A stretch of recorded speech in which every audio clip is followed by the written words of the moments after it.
wanted her to go before the king and to fight for the saving of the Jews. And she was like, okay, you do understand that if I go into his court and he doesn't ask me to come, and if he doesn't hand out that scepter, I'm dead.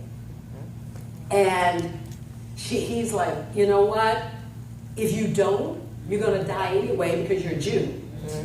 And then if you do go, maybe you were created for such a time as this. Right. See, we don't always know for such a time as this. Right. I think I'm standing up here because for such a time as this.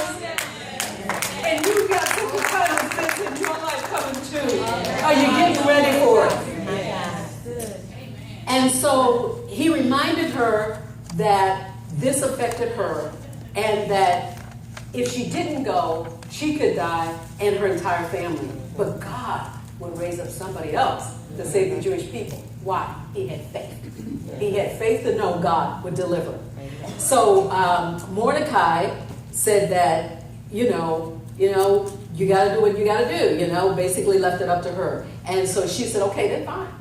I want all the Jewish people fasting for 3 days and 3 nights. And then she said, my maidens and I will be fasting. So inside and outside prayer and fasting going on.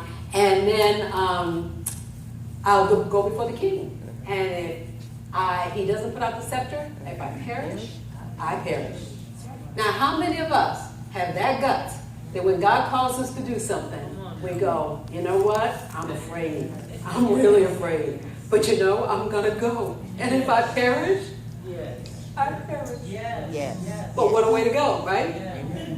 So it came to pass on the 3rd day that Esther put on her royal apparel. She stood in the inner court of the king's house. When the king saw her standing in the court, she obtained favor. Yes. See, she's been working on this. You know what? We have favor with our Father. Yes. And we need to keep working on that, right? Amen. Okay? And so he held out the scepter. She took the scepter. And then he asked her, so what is it that you want? But you know what? She must have been hearing from God. Because I would have blurted out, they're going to try to kill my people, you got to stop this.